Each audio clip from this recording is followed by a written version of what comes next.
You want to have an enjoyable day, always look for the good. You will succeed looking for the good. But let me tell you, if you look for the bad, you will also succeed. Because in everybody, there's the good and the bad. In every situation, there's the good and the bad. There's always the pro and the con. There's always the advantage and the disadvantage. It depends on where you look. So do not always look for the bad. Do not always look for something or someone to complain about. Naranasan ko na po na magbakasyon minsan sa Europa. Sumakay ako sa isang malaking barko mula Sweden going to Finland. Sumasakay pa lang ako, nadidinig ko na yung bunganga ng isang babaeng may edad, may kasama siyang asawa niyang, kasing edad din niya, pobreng lalaki na kinailangan magkaroon ng asawang ganito. Inireklamo na niya lahat. Yung incline noong daan patungo sa barko, yung taas ng hawakan, yung galaw ng tubig, yung lahat. Iniwasan kong makasalamuha ang mag-asawang ito doon sa barko. Lagi naman silang sumusulpot sa harapan ko. And this woman was forever calling the attention of her husband to something wrong. Do you think the man was having fun? No. And do you think the woman was having fun? No. Both of them spent so much money only to look for the bad and the ugly in Europe. In the States, this is not happening. Ba't ka pa lumayas-layas sa States? Diba? Gusto mo sabihin, wala sa States niyan. No? Dapat tinitingnan mo kung ano yung meron yun na enjoyin mo. Look for the good. James 5:9, don't grumble. Huwag puro rin tampo, galit, arte. Kasi sayang ang oras. Namamasyal kayo ng mahal mo sa buhay sa isang mall, nagtatampo ka ng 2 oras, anong 3rd hour, uuwi na kayo, sayang yung 2 hours. Babalik pa ba yung 2 hours na yon? Hindi na. Yung magtampo ng 1 week, 1 month, sayang ang panahon. Alam niyo mga tampurista na lagi kasi naman gusto lang yan mapansin, masuyo, humanap kayo ng ibang paraan para kayo sumaya. Kasi hindi naman lahat ng tao natutuwang manuyo. At paano kung hindi kayo nasuyo? Napakahirap niyan. Minsan inaaway mo yung asawa mo, away ka ng away. Sa sobrang kaaaway mo, ikaw na ngayon yung masama. Ang ending, ikaw nagsosorry. Para ka rin nagtago na walang naghanap sa'yo, lalabas ka rin naman dahil ang hirap-hirap magtago nang walang naghahanap. Diba? At napakahirap niyang nagtatampong walang nanunuyo. So learn. Kung kayo po ay married, ang asawa niyo hindi pala suyo, ibig sabihin, palitan niyo ang gimmick niyo. Humanap kayo ng ibang trip sa buhay dahil maiinis lang kayo lalo. And you will spoil many days, many weeks, many months in your life which could have been invested in happiness. If you want to be happy, be ready for surprises. Be ready for variations. Meron pa akong kilalang babae, sinurprise ng asawa niya. Ano sila? Yung nagsisika pa lang, nagsisimulang mag-asawa. Umuupa pa lang ng bahay, wala pang kagamit-gamit. Alam niyo po ba na itong pobreng lalaki ay sinikap na mag-uwi ng refrigerator na malaki habang namamalengke yung asawa dahil wala silang ref. Sinikap niyang i-timing lahat yon para maging surprise. Yung talagang surprise. Kasapakat pa niya pati tricycle driver para huwag iuwi agad ang asawa niya at gumawa ng delay kung sakaling hindi pa tapos ang delivery. Nakita niyo na yung pagsisikap ng lalaki. Pagdating na bahay, tadan!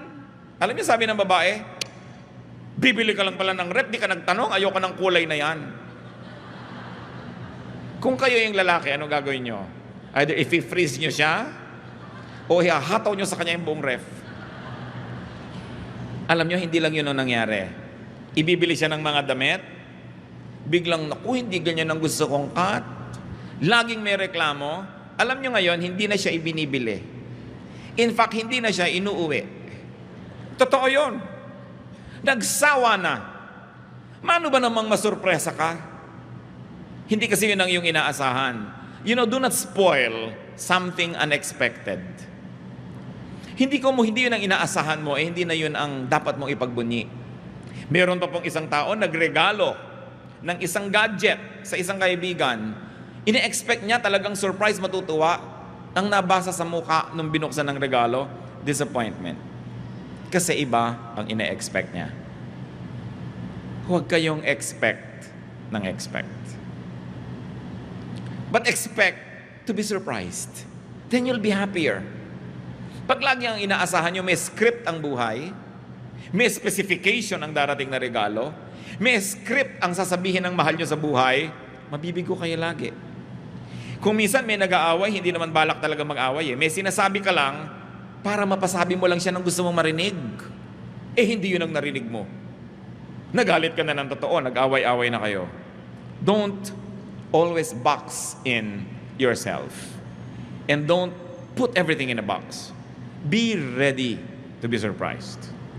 Habang nag-uusap po tayong ganito mga kapatid, isip-isipin nyo na mga sarili nyo, gaano karaming beses na ang nagmamahal sa inyo, nalanta, nawala ng gana, nabigo, dahil hindi nyo in-appreciate yung surprise niya. We should be willing to be surprised. The weather is not the same every day. We should be willing to accept variants. Mga iba, pagkakaiba-iba ng mga bagay, configurations are never the same. Sabi nga sa 1 Corinthians 15, 39 to 41, all flesh is not the same. Men have one kind of flesh, animals another, birds another, and fish another. There are also heavenly bodies, and there are earthly bodies, but the splendor of the heavenly bodies is one kind, and the splendor of the earthly bodies is another. The sun is one kind of splendor, the moon another, and the stars another. And stars differ from stars in splendor. So yung mga tao, hindi kino-compare yan. Huwag mong hahanapin kay Juan ang na kay Pedro, but enjoy ko ano yung na kay Juan, enjoy ko ano yung na kay Pedro. Hindi yung lagi mong pinagko-compare. Ganon din po ang mga araw. Each day is new. Each day is different. Each day is unique. It is impossible that there will be 2 days that are the same. Una, iba yung date, hindi na yun babalik.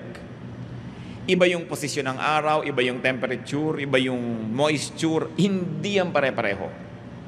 Kung lagi mo hahanapin yung gusto mo lang na klima, maraming mga araw, hindi ka mag-enjoy. So kung ano yung nandun, tanggapin. Make the most out of it. How else can you enjoy every day as worshipful activity, ha? Hindi yung nyo makasarili, narcissistic activity, but an activity that glorifies God. Because it is God who is the giver of every day.